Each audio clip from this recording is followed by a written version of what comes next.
Surf's up. Welcome to another episode of the Mauisnake Show. We have the first repeat guest. Love this guy. To me, Krimbo, you were a top 25 player this year. I know you didn't quite make the list, but you were on the list in my heart, and you were actually on my legitimate top 25 list. Like, you were right there. So I feel Thanks, like bro. I feel like your play has been outstanding in the last few months. I feel like your growth as a player has been something that has kept your team and German CS in general incredibly interesting because like watching the way that I remember in the Academy League, you were trying to IGL for that team and trying to play. And it was at first I remember watching you and I was like, ooh, I don't know if he's going to put it all together. And then now that you're not IGLing and you're just playing in some tier 1 CS, now you're just like clutch minister. You're so good in late round situations all the time. Like what I always say about you is that I always feel like when I watch you play, it's like you created this mental map of the game so well in a moment that you're able to make moves in clutches that other people wouldn't even be willing to risk because you're just like he wouldn't be there. He wouldn't be there, so I'm gonna take this risk. What does it feel like from your perspective when you're in a late round situation? I mean, first of all, thanks for having me here again. It's always Yeah. a pleasure with my brother. Yeah, but I mean, in general, when you just play a lot, you watch a lot of demos, especially also of your enemies, and I just try to, get myself into their role. It's a 3-on-3 or something. I just try to think if I am the CT player, for example, and think about, okay, how would I move? How would we probably move? What information does he know about us? Does he know where I was? Blah blah. I can't even really good explain it myself because this happens just in a natural, really fast way. Um, but yeah, it's just also from experience. I would say when I joined the team in 2022, we had a lot of role swaps, whatever. I didn't even know what I want to be as a player for the team. So I kind of when we did this whole, when we set this up, the beginning of last year, not this year. Um, I try to get better at this role, especially, focusing on it, helping with that, the team the best what I can do, getting better on this role every day, and yeah, but job not finished. Yeah, of course. I mean, you guys had a really nice run at the end of 2023, albeit hmm it was online, but you won the CCT online finals. You won the Yala Compass Fall.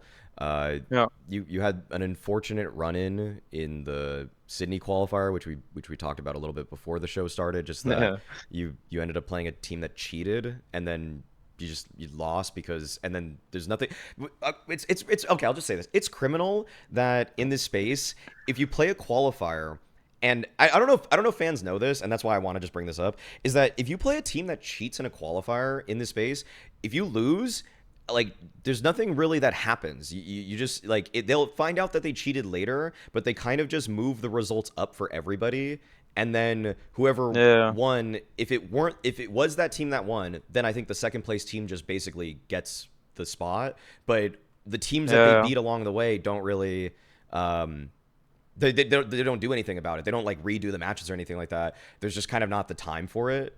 But so Yeah, I'm just for sure. highlighting that little loss because it's a slight against you guys in a way that it should never have happened. But in terms of actual online play, again, you guys won. Well, you won two CCT things. You won CCT North Europe. You won CCT Online Finals. The Yala Compass Fall also.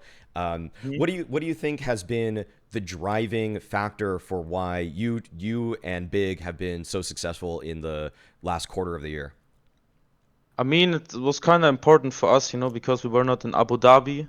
We were not at Sydney, as you said, and also not at fall finals. We just accepted every tournament we had. Like we accepted every CCT. We accepted like nearly every online cup. Also to grind and stay in shape because I mean officials or tournaments are the best way to learn and get better, definitely. And also, rankings wise, because I mean, these teams all, they get the points from the LAN events and stuff. We have to put one more on that, so we also don't lose that many points, so we can play in Katowice. So we stay there. So we just said, okay, I mean, shit happens, but we have to look further, definitely.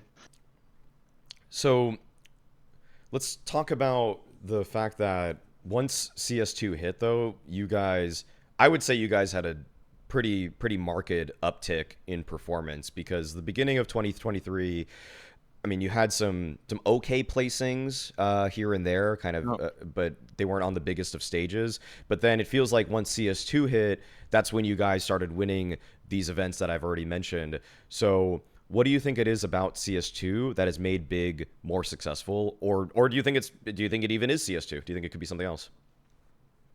Mm, I would I would say at the end of CS:GO, we have been kind of decent as well. Like let me see. I think we played the last event was probably the showdown, right?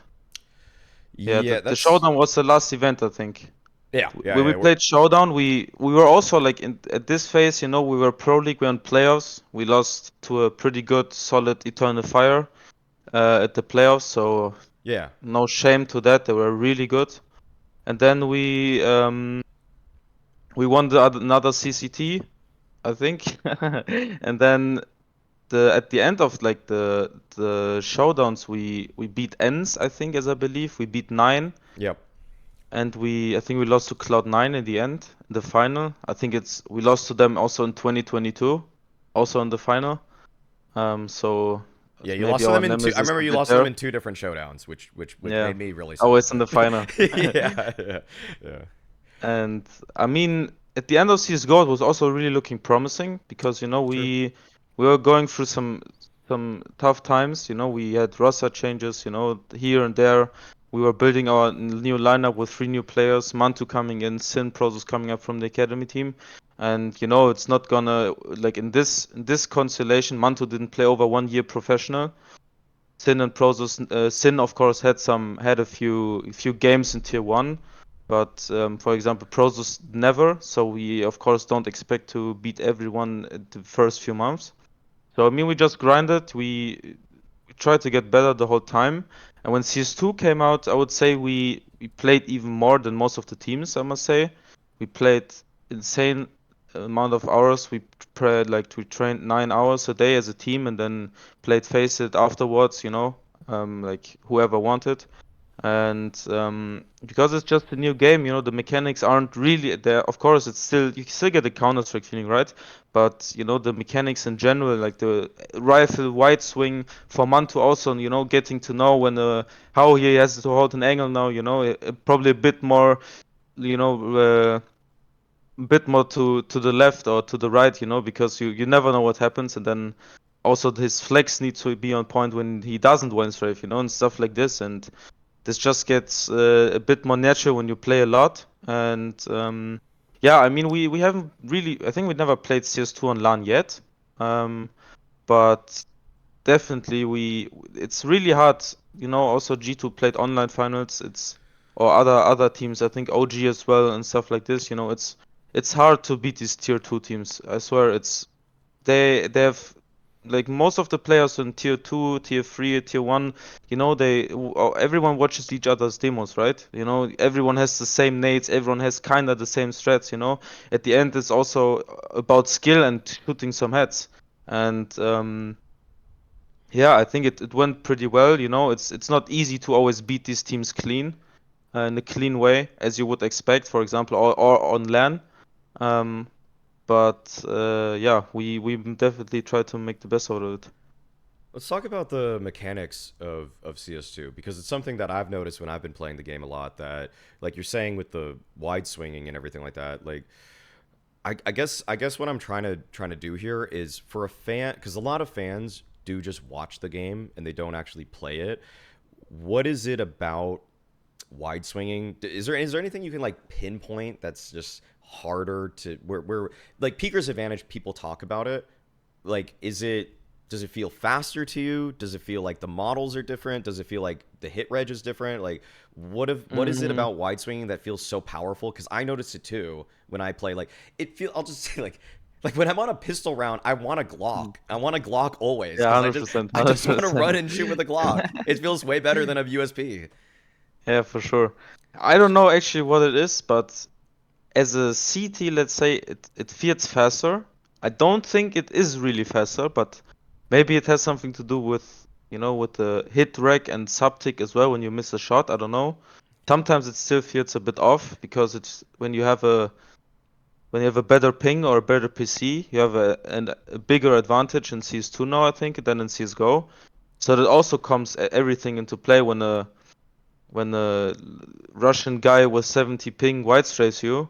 It's probably different when a German guy with 0 ping comes into your angle. So I don't actually know what it is about this one, Okay, yeah. but yeah, it just feels better, like as a rifle wise, and I think it's also good because I think remember when the op was 10 bullets, how Yeah. OP it was, like how OP it was. Don't even need to reload in the whole game, Yeah. and right now you still have 5 bullets, and now CS2 has a feature where it's not that easy anymore for an op, but I think the op is still pretty good when you definitely know how to kill these kind of plays, let's say. So yeah, Okay. Have you opt like you? I'm sure you've opt at least like in like a pub or I something op like a that. lot actually. Oh, I okay. Yeah. I, I like I op. I really like to op Yeah. because I also like to play the op as a rifle kind of way. Mm-hmm. So I don't want mantuu to interrupt his game or something. If he wants to start at my spot and I have an op, I will just start somewhere else. And maybe use his how do I say it? Him being known or me being known. He can use it then as an op. But whatever. And I really like to play it, but I kind of miss easy swings. I don't know Mm-hmm. why. Most of the time I hit the easy ones, but I will get to it hopefully. So what does it feel? Because that's also been a discussion where people have talked about in CS2 the op. At first, the op felt bad. I think the op feels a lot better now than it did Yeah. in the first month or something. I don't know. They made that one adjustment about like where you flick or something. It's like I forgot what the exact terminology that they used for it was, Uh. but do you know what I'm talking about? Where it's like it's where you clicked, not where you flicked or something like that. Ah. Yeah. Yeah, I remember. I Yeah. remember. Yeah. Yeah. Yeah. That single change made the op feel a lot better in my opinion. But how does it feel for you opping from CS:GO to CS2? Mm, I think in CS:GO it was definitely easier, let's say, and people respected more the op. Throw like covering him with util and stuff. But right now, if you play the op, it's definitely people give you more chances to kill them. Because everyone believes so hard to white strafe and kill and whatever right now. Definitely, like I feel it, especially in faceit terms. I'm not talking about team wise right now. Um, because it works a lot of times. But if you play the op yourself, I must say it doesn't really, like, movement wise and stuff, it doesn't really change a lot. Like moving around with the op and stuff. But I also didn't play the op too Mm. much now, so I can 100% like say.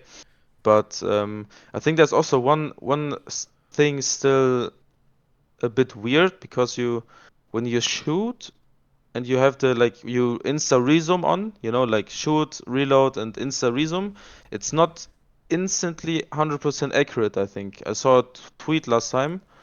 Um, so that's also, like, it just needs to happen one of 30 times or something that you miss a shot. Then it could be huge, and it could happen like whenever, because it's just inaccurate. You maybe can't even control it. It's not always that it's a bit more left or a bit more right, blah blah blah. It's just inaccurate. Um, but I don't play too much up to say more, about how it feels to play it. Mm, okay. So with CS2, the mechanical side of it, it feels like wide swing is good, and it is very strong to be the peaker in these kinds of things. But I've also felt like, in a weird way, I guess defensive mechanics are a little bit tougher. Like obviously, because wide swinging is good, it means it's harder to hold the angle. Uh-huh. So Uh-huh. how have you tried to compensate for the fact that like holding is harder? What do you do now? Um, I feel like you have to be off. Then you can't really stand still and AD anymore. I think. You have to kind of move, and also strafe sometimes. Don't stand like a rock or something. Um, but also as you mentioned, like the defensive side, I think with CS2 coming out, I feel like every map got a bit more T-sided just because you can nade smokes, like the Mm, 20 seconds smoking of monster on overpass isn't that strong anymore, let's say how like this, or like ancient top banana or whatever, because if you have a nade, or even if you run through smoke, I don't know if you realize it, but sometimes the model is like completely smoked oh if he runs yeah, out of smoke. yeah, Sometimes yeah. I don't know how and why, but sometimes the whole model is like fully smoked, or it's like pixel like his feet are pixeled or whatever, and it's like you peek and then you're like what the fuck, and then like you like this 1 millisecond maybe you're already dead, like it's or you don't really see him or whatever. So I feel like also on overpass, like people don't do these 11-1 CT sites anymore right now, like or these 12-3 how it was in CS:GO, Yeah, yeah. just because the T's also, they have the ability to also when they, let's say, when the CT is saving nades or whatever, when they did a like mistake and they don't kinda try to punish the mistakes, they're not smooth smoking monster the whole round, whatever. Um, they can still win the round in the end, like just by maybe even just running through smoke and trying to kill because it's also hard to multi-kill for the CT. And yeah, that's definitely, I think everything got a bit more T-sided. So you think the running through smokes now is just better? You think than Yeah, CS? definitely. Yeah, yeah. But I I think agree it's with that. also, I don't know if it's in probably it's intended, of course. But it's it's also a good thing because when you just got smoked off at late round, and people go through smoke, it's really hard to kill as a T. It probably was GG most of the times, Hmm. but now it gives you a few more percentage to maybe even win the round. Um, but I don't really know how it's working to get a fully smoke covered model, or sometimes it's just that his feet or his whole body is pixeled. I don't know how and what it is, but yeah, let's see. So what have you done to incorporate? Has big or you guys done anything to incorporate these new mechanics into your strategies? Surely you guys are just nading smokes more and everything. Yeah, for sure. Like everyone is like doing it right now, or if definitely, for example, if a T is on, let's say Inferno, if a T is smoking down banana, like deleting the second molly, if you just, let's just say you can nade his like delete smoke, you molotov the other side and just go full on the right, like there are, let's say you, for example, you mollo tree, you nade the smoke and you just go full against left, the T has to play like everything in these scenarios, or an overpass short where the T just deletes the molotov where the CT is molly, and as a CT you can also nade the smoke, boost, and stuff like Mm. this. It's these things, these early stages got a little bit more harder, let's say. I feel like, but yeah, we try to just find more and more to punish early, like let's say CS:GO meta, um, and maybe get a kill or an advantage of it because. Feels like when you definitely even when you're a CT and this you have a four like then a 5v4, it's and you play it down solid, of course it's when a T just attacks you with 4 on the bomb side where you are with 3, it's always kinda, so it's not 5v4, we won the round, just play safe, whatever. Hmm. um yeah, but we try to definitely find even more stuff and more, but we don't have like how you say how you asked again, like we don't have the like one or two things that is not really common right now. We don't like other teams doesn't do. Um, but yeah. Okay, okay. I wanted to actually we glanced over him earlier, but I mean, you guys as a team have started. I mean, you guys speak English basically because you have Hmm. Mantuu on the team. Yeah. So what do you think? I think that Montu's character and what he is as an opper has been almost purely uh, known and characterized based off of what he did on OG before, and people saw him probably as like so he's a solid opper and everything like that. But people kind of knew him. But he switched. Didn't he switch to opping because of Alexi B, or I mean because of OG basically, and then he was Yeah, I like think so. so he was not really an opper before that. Then he was Yeah. opping with OG, and he's still your guy's opper. How would you characterize Montu as an opper and how he fits into your team? I think it's actually it fits right now really good because when right now you see most of the operas also playing a lot more rifle because it's MR12 as well. You don't always have money for it, or maybe you have money, but what about the next rounds then? And I think it's really good because he's I would say in general he's a really skilled mechanical player. Like doesn't matter if his AWP shots or his rifle or his pistol, whatever, because back in the days he was always rifling and attacks and stuff. So it fits pretty good right now. It also doesn't feel like he is inexperienced AWPer or something. Mm. I mean, in the beginning it was just a kinda a bit rusty.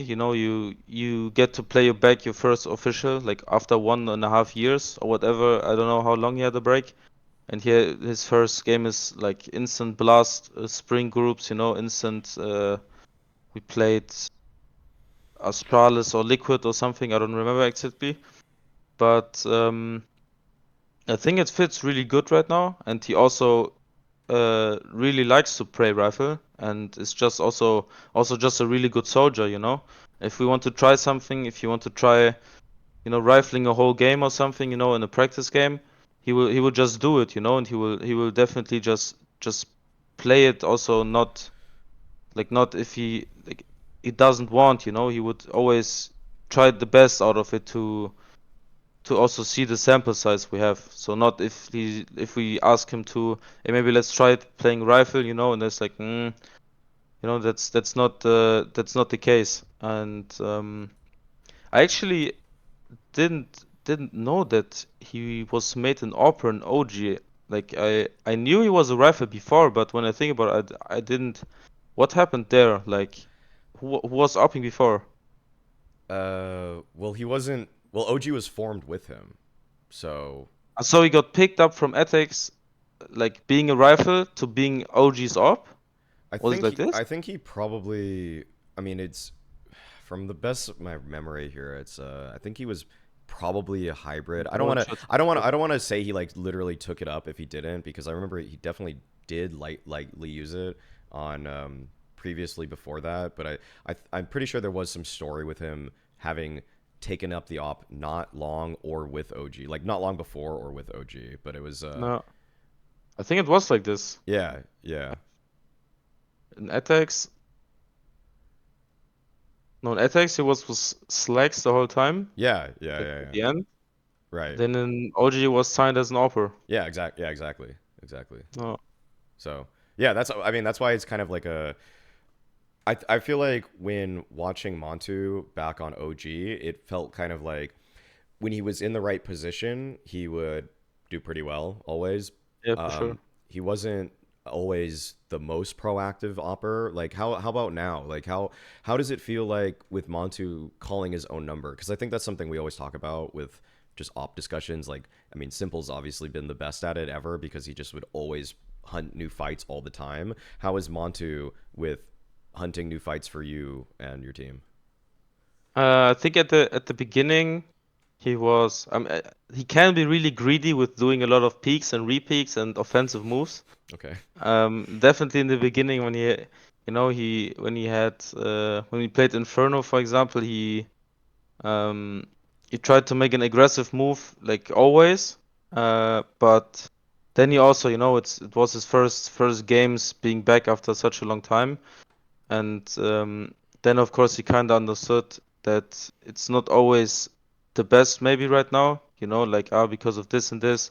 If he feels it, like no one will ever say no, don't do it. You also have to kind of trust your oppa there, and he also wins us games because he just does what he does. But I think has a good balance right now between playing the smart unknown op, like more the Jame stuff, or the flashy one, who's making moves, getting entries, maybe even repeaking. I think it's also if you just get an entry with an op, it's maybe sometimes not enough. If you get a second, it's a 5v3. It's something complete more different. But right now he has a really good balance doing it. Cool. Cool. Um, so we've always kind of seen Big in the greater picture as being a really tactical team. You guys were always innovative with nade usage and everything like that. We kind of touched on it where you say like everybody in tier two, tier one is kind of just looking at each other's demos. And so do you still feel like that's an accurate story? Do you think that's still how would you, I guess, characterize Big today? Because I think that's a it's not like it's not a bad way to be known as a team, but do you still feel like you're the most I guess nerdy team? Do you feel like that's Um, I would definitely uh, say we still are like tendent. No, is it an English word? I don't No, what word? no, no, no, I think it's a German word. Okay. I think we are definitely still like more of a tactical team because I wouldn't say because we don't have star players as any other teams have. We have to win rounds also in other ways, and people some people, they use their equipment and use it, and it's 50 seconds they don't have equipment, but then 80% of the time one player would do a 4K multi-kill or something. I mean, but it's not the case always for us. I mean, we have me coming from the academy. Of course we have Tapson. Being long time. Holy shit! Last time I saw he's so long around.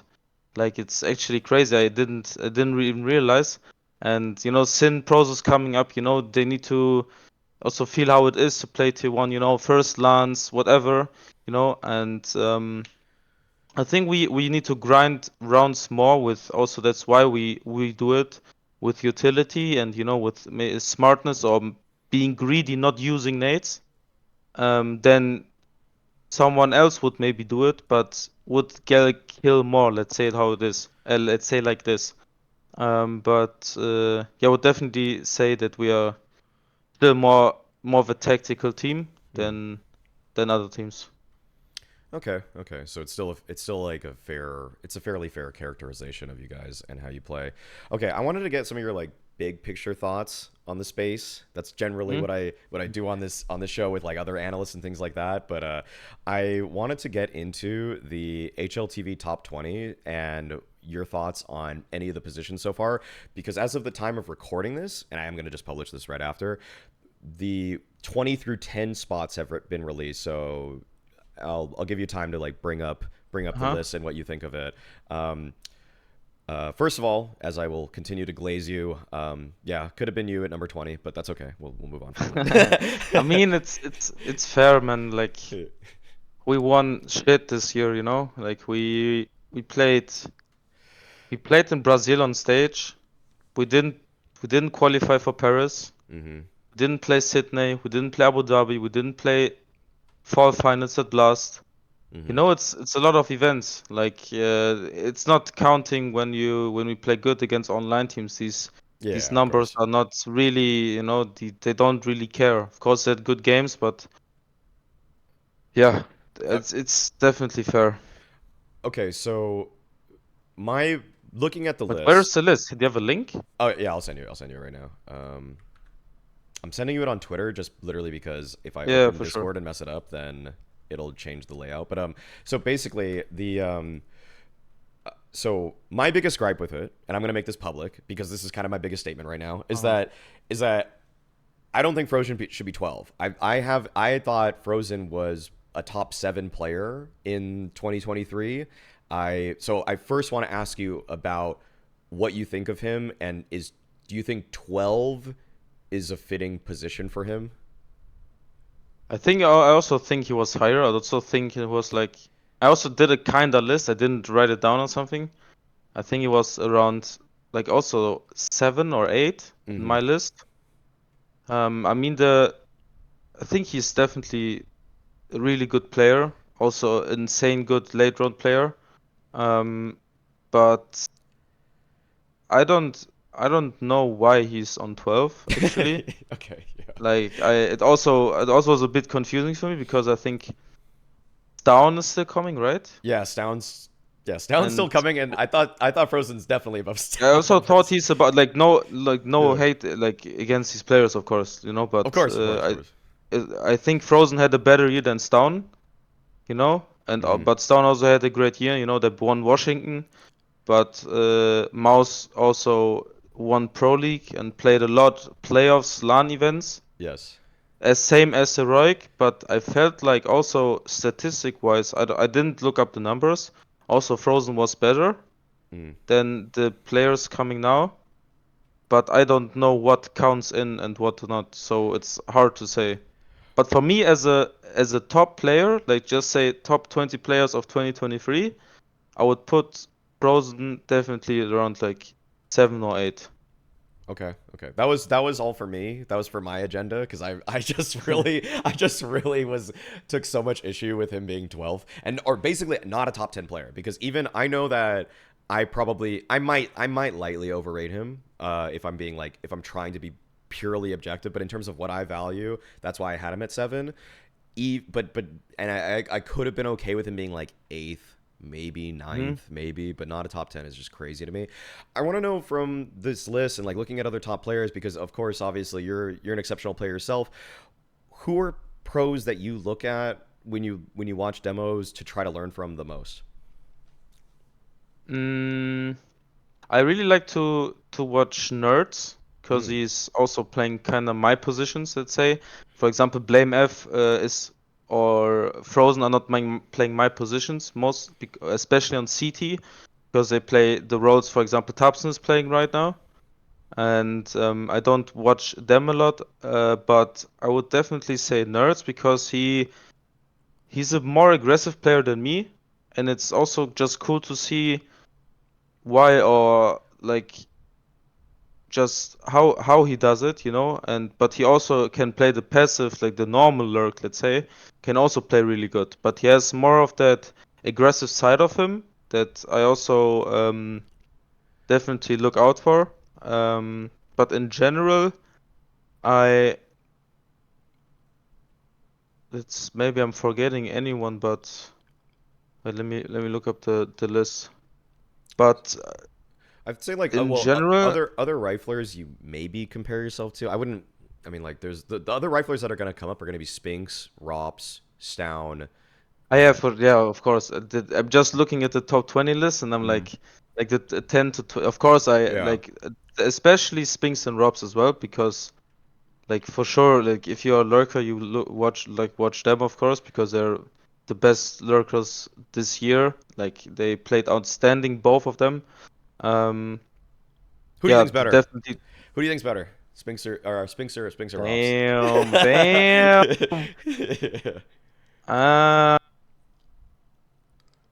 I think ropz is better because I think ropz is playing this role now for years and years and is so experienced in it, and it's also like, so much sample size. And I think Spinx is growing really fast in this role. He's playing better and better. I think back in the days when he was in, I think he became that player in ends. I don't exactly know anymore, but he became that kind of player in Answer. I don't think he was it before, and ropz has been his player like for all his life now. It's also a difference, and I think ropz has the advantage here. Mm. But yeah, ropz, Spinx, and I like to watch nerds. I think these are my three go-tos. I Yeah, don't those. think. Yeah, ropz and Spinx. Yeah, I was thinking about I'm missing anyone. Well, Nico's gonna be like number two, but do you take Hmm? anything from Nico's gameplay? Because you guys have pretty different styles. Yeah, we have like I like to watch like in general also sometimes even face it demos from good players, just to see, Hmm. how they peak, how they use the util, how they play in a 3v3, because playing in a 3v3 doesn't matter what position you play, just Right. also just having new ideas, not even from players who play my position, or maybe just as I said, just a face it demo, not a real game demo, because also on face it people tend to kind of show their game as well. Maybe even reveal new stuff, or also some I don't know some let's say Russians who are just grinding every day, 12 games a day. They Yeah. also sometimes have really good things, but from these players, like especially in X on X situations, you can also learn a lot. What position they take, where they rotate, maybe where his teammate rotates, and stuff like this. Hmm. Um, yeah. That's something that I actually feel like people don't ever talk about. And I remember when I was playing at like tier two in North America that I would look at back when ESCA used to have RWS. I would just look at the RWS leaderboard and I would look at some of those players. Like I remember I watched Breeze demos and I watched I don't know if you know this guy, but it was Neptune. I used to watch like what they used to do in pugs because they were just such pug dominators that I would just try to steal their little nade sets and things like that because they're making Yeah. so many individual plays that just work out for them, or they know how to call like for one flash basically, and then that's all they need to activate themselves. So that's actually a really interesting idea. And I feel like actually the only other person I've really heard talk about that was when I talked to Yakindar, how he said that Mhm. he used to try things a lot in Face It, take things from people in Face It. And it kind of probably goes a little bit under the radar because everybody just thinks like, it's all top tier demos and everything like that. But it actually is weirdly like for little single solo plays, Face It people are Yeah, that's definitely. all they do. Yeah. Like let's say you play a practice game, and it's like in the phase that you can it's okay if it's not working. But let's say you play in a practice game and you want to definitely get a really good sample. You don't want to play it one round, you want to play it often and often, um, then you don't do it at a practice game because your teammates are maybe gonna suffer from it when it doesn't work, let's say. It's like beginning of round 4v5, or having not that much util in the end, how you used to have be like, I don't know what the kind of stuff that is you're trying, but that's why I also like to, like as I said, like to watch it, because people try something maybe new, have some new nades, and face it. They want to try maybe, is it good here? Or just, just from the it's just, how do you say it, subconscious? Yeah. Well, yeah. Or Maybe it's just subconscious, you throw it in prac the whole time, it's new stuff. You just go and face it. Maybe you're a bit fried or something, you just go there, throw the smoke, do your move, do a new move, don't really think about it. And then you see these things. So I think it's also what has been real cool to see, how many players are grinding more than they have been in CS:GO now since CS2 is out. You see more and more playing Face It the whole day when they have like a free day, let's say, because it's a new game. You have to put more hours, and you can't like just rely on your CS:GO skill to be good in CS2, because it's just a different engine. Let's just say it's just a different game, and many have been grinding a lot, and I think it's definitely paying off right now at the stage of the game. hmm. Okay. Okay, I wanted to also bring up the fact that this is another news thing that is basically just that Blast has incorporated 5 new teams from Mm. they've expanded from 12 to 16, and the teams that they changed were obviously well, first off was that EG or Cloud9 took EG's spot, and then they Mm-hmm. added four more teams on top of that in Spirit, Gamer Legion, VP, and Falcons. The first thing I actually just want to flat out ask you: have you scrim Falcons? No, we haven't. Hmm. I don't know. I think when I think they practiced one time when they were in. I think they were in boot camp in Denmark or something. While this, I think they played with the old. Like Sonic kind of. I think if you remember, Sonic said we're gonna give everybody a fair chance. You Yes. remember that? Yeah. I think they definitely did because I heard they were in a boot camp in Copenhagen with Snappy and the rest of the team, and they scrimmed a lot. Mm. And they saw how everybody is doing and stuff, so they just didn't say it. We give everybody fair chance and then just kick the half of the team. I think That's how it looked from the that's outside. that's Okay. also what I expected. But when I heard it, I was like, okay, that's cool. Yeah. Um, and since then, I think they were on a break because they now also have that RMR spot, right? Okay. Yeah. Because they have the ends trio, so they don't have to play open. I think since then, it was end of Abu Dhabi. They announced Sampaios and Marden. Yep. I think since then there have been a kind of more break because their next tournament is in 2-3 weeks with the Blast coming up now. They don't have to play RMR open or closed. So let's see, maybe in the next weeks then. Okay. So talking about some of the other teams, let's dive into Spirit first. Let's talk about Spirit a little bit. EP Falcons Spirit Gamer, yeah.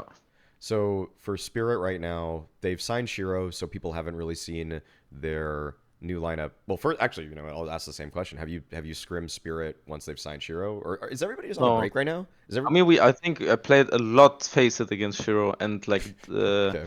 Monacy, Shiro or Tontix, Donk, they also play a lot. Yeah, yeah. And but I don't think also they have been practicing yet. Okay, okay. Maybe I could look up my calendar. Maybe you have some pracs already set. But you can talk on. Okay, so the main thing about Spirit that everybody keeps talking about, and yeah, from your perspective, is Donk, and Donk now has won the Bet Boom LAN recently, and that was people's first time really seeing him on LAN. He did exceptionally well, especially in the grand finals when they did the reverse sweep against VP. So, from your perspective, what makes Donk such an exciting player? I think one big thing is his mentality because he knows he works more than other people do and he puts more hours in the game and he's not scared to do mistakes. He's just hungry for more, hungry for killing more. He doesn't think about what if I die here and stuff. You would just kill him. I think that's a big aspect. And also with CS2 coming out, like the wide strings and stuff, it's also a big thing that that helps him with his game style, I would say. Um, but it's just insane to see that he's just grinding and he works probably more, plays more than most of the others. So he also knows, like he everyone has that kind of like the dog in them, let's say. Yeah, sure. So he knows like this guy is not working more than me, like come at me, I have every answer, or if not, I will just kill you, like stuff like this. Um, but yeah, he's like just a really exceptional player, definitely. Mm. Also, really, really kind guy. Like he's not the guy like who is like has a big ego or something. He's a really kind guy. I talked a lot with him, and he is, he's just like Germany. Or how do we say it? He's not arrogant or something. Like he's just a kid who likes to play CS, and is now playing in a really really good team and is destroying tier 1 teams. So he's just enjoying life, and I don't think anything will change that. Like I don't even think money will change his mentality because it's just, it's like he just loves to play the game, he's 16, I think still, right? I think so. I don't think he's turned 7. I'll check right now, but yeah, I'm pretty sure he's 16 still. It's Yeah, just he it's is. just really cool to see. And it So, also like yeah, I think it motivates other players as well. mm, okay, that's Like seeing him play so much and not stopping, even if they, I think they lost after they lost versus us in CCT final. yeah. I think half like 30 minutes later he streamed Face It. Uh huh. It's just really cool to see. So he's. I mean, that's actually kind of interesting. I feel like so like the one of the interviews that he did with HLTV, he did expect a lot out of himself. So, but he's balancing the like he knows he's really good and that's why he plays the way he does, but it's not to the point of arrogance where it's overtaking his personality and it's just too much or anything like that. So you're like so like actually I'll just ask like what context did you talk to him, or like were you yeah, when did this happen? I mean, it's just because I also play a lot of Facets and Mm-hmm. also with some other Russians. So sometimes he was around or we just chatted. But when I don't think we played in a stack. He- No, no, we didn't play. But yeah, just chatting, just knowing each other. I was talking a lot with Artfrost, Okay. like few months ago, and also other players. This Team Space, for example, I've been playing a lot Faced with them, and also like many people out there like Norbert, Fame, and stuff on the TeamSpeak. So it just kind of got rolling. I don't know. Okay. Okay. Do you think there's still any this is something that's kind of like a throwback question, I guess, is that the way we used to talk about teams was so region specific, like, oh, a Danish team plays like this or a Russian team plays like that or whatever, like you could usually look at a Hmm? region and say they have a certain style to them. Do you think that still exists at all? I would not. I would say, for example, like back in the days, like when you said the Danish team plays like this, it was like a few years ago. Definitely, you can say it, like with the Astralis era and stuff. But right now, I feel like what I can say is definitely when you can say how a Russian team most of the time plays, it's like really solid coach CS. No one, you save nades, you play as a team and like the VPCS, let's say it like this. Yeah. I think it's the best example. Like you just play as a team. You don't do a lot of moves. You just try to win the game every round as a team. Of course, everyone had like Flit, Fame, Jame. They will all have like here a clutch here, maybe a double kill here and stuff. But everything they do is most of the time structured and it's like planned. So I would say you can definitely say this, but then on the other side you have Team Bad Boom, like where you have Zorte playing XM or P90 like so many times on the land. So it's I think everything changed a bit, and you can't really say it anymore. Like I think Yeah. most of the Okay. teams has, of course, they have tendencies to what they do. That's what I want to say. Tendencies. I Yeah. somehow fucked it up, but I think every team has everything, and most of the teams can also adapt their game. A VP has also a flit or who can go for more aggressive stuff, right? Yeah, yeah, of course. Of course. And I Okay. think that's also what helped Spirit in a way, because I think they were also like this, and they didn't have a flashy player back then when they would play with. They had Patsy, um, Yeah. and Wonderful it was, right? Yep. Yep. Thing with Pazio, they were also really good. Um, but then he decided to go to Liquid, and then they were like kinda in a slump, I think. And I think the addition of Donk and the Academy players also motivated, like for example, a Chopper or something. Mm-hmm. Like it's you just see your three of your teammates playing a lot, and you are also around long time, and this kinda got them back the fire maybe, like being in a seeing, just your three young teammates play the all time. Doesn't matter if you lose, doesn't matter if you win. I think that's these things inspire them a lot, and that's why they're on the rise. Okay. So actually, you know what? Okay, how about this? Because I feel like a lot of the European teams, like you're saying, are kind of like, sure, they have tendencies, but maybe like Eastern European teams have their own style that's still a little bit specific to Hmm. them. You have played a few Brazilian teams lately in Pain, MIBR. Does it feel significantly different to play against them versus European teams? Um, it's sometimes hard when because you like if a Brazilian team isn't around Europe the whole time, it's hard to expect what you can expect from them. I think they also have an like every team has a bit, their own philosophy, let's say. Like this team tries to play here more aggressive, the other team likes to play here more defensive. So I think, but in general, um, all teams kinda like especially Brazil. When I think about Furia, MIBR, also Pain, they have not that like not that extraordinary philosophy to other teams. Mm, I think right now it's most of the time like if we compare our team to them, I would also say it's not a big difference.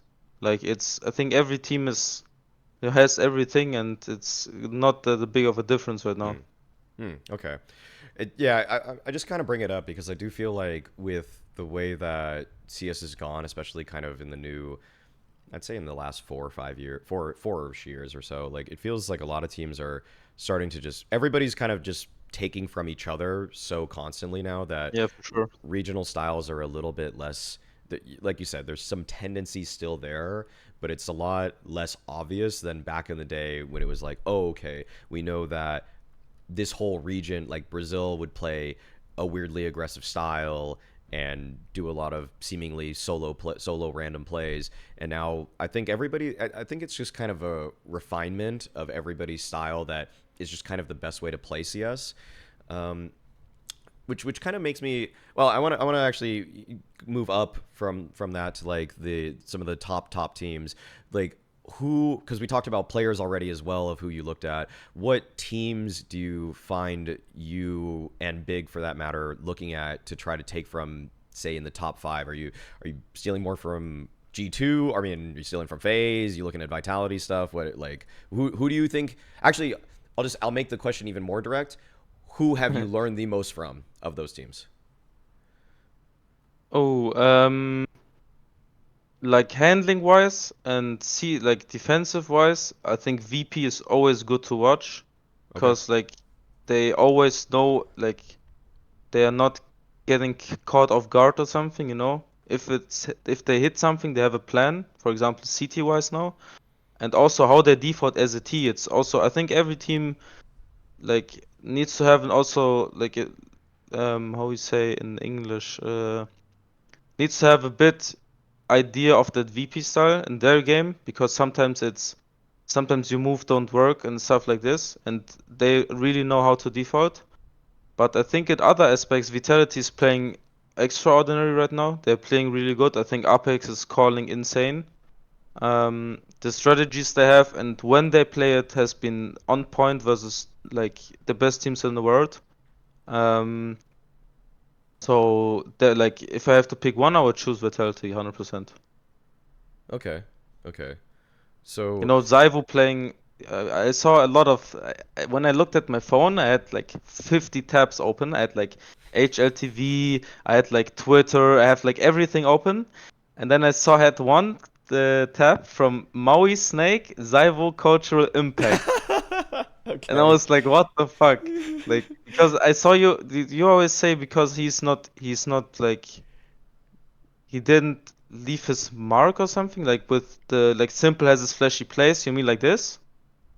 Okay, you Oh, want, how well, you yeah. how you how you said it? Like I don't remember. It was before, especially before the Paris Major, and well, just kind of in terms of flashy play style, it wasn't really there.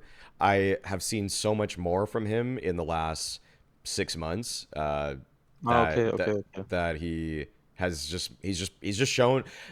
Practically speaking, when watching ZywOo pre 2023, it was a lot of he's doing the right play defensively a lot of the time. And so he would have these really nice holds, for example. But in terms of taking initiatives consistently, I mean, he wasn't at that same level of simple where he was just like simple just runs at people. He just takes over games. He'll just like fly at people basically. So in a way, and I also feel like it was hard to characterize ZywOo's playstyle other than you would just kind of use the general term like perfect. He just made a lot of really strong plays, but when you looked at some of the people of the past that were very culturally impactful, they had such obvious ways that they played that made them unique. Like Nico would one tap people, James would just save way more than anybody else, and Ah, okay, I see. in a way, sometimes a player's flaws define them because you see them do something and it's a little bit ridiculous. Like Simple probably was a little bit too aggressive when he was playing in 2017, but and 2018. But then he made his weakness into a strength, and for ZywOo, it was so defensive in nature and so kind of like he's trying to save the round for his team so often that it wasn't necessary. It didn't pop off the page in terms of so many moments because he was so good. I felt like what ZywOo was weirdly so good at is getting 2 kills in a round. Like 2 kills that just seemed kind of unremarkable. But when Simple would get 2 kills, it was always like, oh my God, like why would you do that? Why would anybody but Simple Yeah, do okay, I that? see. And so that's, yeah. So I'm glad you I asked think that. It's a good I question. think like in case of ZywOo, I think it was also like just a few months like between also CS2 and CS2, right? What Yeah. you mentioned, or was it before? I said it before. I said it Ah, okay. Yeah, yeah. I don't know, but I think like in terms of cultural impact, I think he is one of the best, if not the best. When he plays aggressive, it will work, and when he's playing defensive, he will do the most kills. Yeah. Like I think you can say it like this. I can't think of anyone else right now who has that high of a percentage to that this aggressive move will succeed, or when he decides to play defensive, he will win you the round alone on the side. Hmm. I think it's hard to compare him right now with the other AWPers. Yeah, yeah. It's well, it is without any question at all that ZywOo is the best player, and I would even say it's by a pretty It's decent margin too. Because if I think of who, actually, who do you think today is the second best player? poor. I think ZywOo is definitely the best player right now. Like Yeah, there's no it's question. And poor, the second, I would. It's hard. I don't think maybe it's even an AWPer, right? I. Maybe You're it's right. maybe it's uh maybe it's Nico or ropz, Yeah. or maybe even Spinx. Hmm. Um, I feel like when Simple hasn't been around anymore, it's like there is not a flashy, like there's not another AWPer like a flashy star AWPer right now. No, of course you have Brokey, Yeah. but he's definitely around the top five for me, 100%. But it's not that clear, I would say. Like when I look at the list, it's hard to say. I I think Nico's gonna be the second best player of 2023, but Yeah, for sure. I don't I think necessarily my think. Okay. I think I made a top five. Hmm. Like because I'm sometimes chatting in the HLTV threads with some random people. You There are. was there was a thread Krimbo come here. There was a thread about Okay. Germany. I'm Yeah. just chatting with them.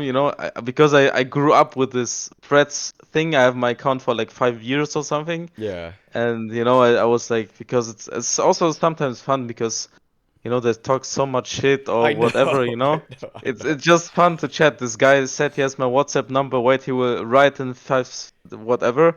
And Hmm. I think my top five was ZywOo, Nico, ropz, Spinx, And who am I forgetting? Uh, would you put Monacy Wait, there? and Monacy, yeah. Okay, yeah. I think, yeah, I have it here, right? Bro, I even have a verified check mark now. Uh, on HLTV? Yeah. I have Yeah, yeah. ZywOo, Nico. No, I have actually ZywOo, Nico, Spinx, ropz, Monacy. Yeah. That sounds more like Yeah. actually. I actually put it in the same 5 order for myself for Because I 2023. think the fact that they won the major and he has been well the whole like it's hard to say like Spinx. I think no one would be shocked if ropz would be above Spinx or the other way around. You know, Yeah, it's kind of I think the 50-50. fact they won that much events this year, that's why I put him above him. But whatever. Yeah, in terms of as an individual, I today would take ropz over Spinx, but in terms of the year that they had, it's hard for me not Yeah, to put Spinx there because yeah, probably. I think I don't know if they win those events with any other person but ZywOo, but like they would be really close to doing it if Spinx were their best player and ZywOo were 10% worse. I think they still could win a lot of stuff. Yeah, So for sure, yeah. Um, 100%. But when you look at face, it's like when if ropz is not that around, like of course, okay, now it's a bit now they're frozen. But if like ropz wasn't there 100%, and you know also like when the others are also not that around, it's hard for face, I would say. I think ropz is a guy you can always, same as Spinx, you can always rely on, mhm. but they don't have like the ZywOo in the team. Let's say it like this. Yeah. Um, okay, we hit the hour mark here. Actually, let's just go on to what's coming up next for you guys. So, what is big? What's your guys' next event? It's the RMR close qualifier actually. It's Okay. in 12 days, I think. Yeah, and I don't know how, but the RMR close is ending at January 21 and Blast is starting January 22. Right. Right. So I don't really know how this gonna work, but Okay. Yeah. Okay. we will see. Sure. Okay. Um, for self-promotion purposes, do you want to like what do you want to plug? Your Twitter or because My Twitter? What do you mean in the yeah, description? yeah. I'm just closing this out. So like, I mean, anything you want to shout out in terms of like your social media or anything like that. I'm streaming more right now actually. I think I streamed 4 days in a row now because Mantuu was marrying, like they had Oh his yeah. wedding. Uh-huh. I was just streaming the whole time. Um, of course, would be always. Sometimes I do banger posts even with Mauisnake in the tweet. So yeah, for sure. My Twitter, my Insta, I think it's Krimbo CS and CS:GO or something. Mm-hmm. Um, yeah, it's always my pleasure. Yeah. I mean, thanks for hopping on, Krimbo. I mean, it's always a pleasure to talk to you and just catch up on stuff that's going on with you, your team, and the scene in general. So appreciate you taking the time to hop on this Sure, man. podcast. I'm sure we'll do another one. We'll probably do a check. We'll do a checkup probably next player break, man. At the very Yeah, at for the sure. latest. At the Maybe latest. we can also do one on, like on, we do a LAN podcast or an Oh, event or please, something. please. Yes. Maybe someone else will come. Yeah. We'll Like, do. Yes, we'll bring in. yeah. We'll do another episode live. The next event that we work, I'm just Yeah, gonna tell everybody the next event that you and I are both at, we're gonna do an in-person podcast, and we're gonna bring somebody on. We're gonna bring somebody else on, do a little three-way, and it's gonna be That's good. like, So thank you so much, Krimbo. Be sure everybody to follow him on Twitter. Actually, check out his Twitch if he's streaming. If he's streaming this much, check him out on Twitch if anything. And I'll catch you next I time. also, Yeah, yeah, for sure. yeah. I also have a TikTok actually now. You have a TikTok. I have a TikTok I don't even have channel now. TikTok, so I don't. Okay, Yeah, but I think TikTok's numbers are booming. Like I don't know, like yeah. when you like it's crazy, but there's also good content for sure. Uh-huh. I actually rushed, I actually rushed A on Anubis yesterday with a P90, and I heard a song like this Chippy Chippy Chopper Chopper. You know No, this one? I don't know that one, no. You know this one? Okay, fuck. That's a bit cringe now. I think you should end it now. Okay. All right. As always, being toxic is a choice.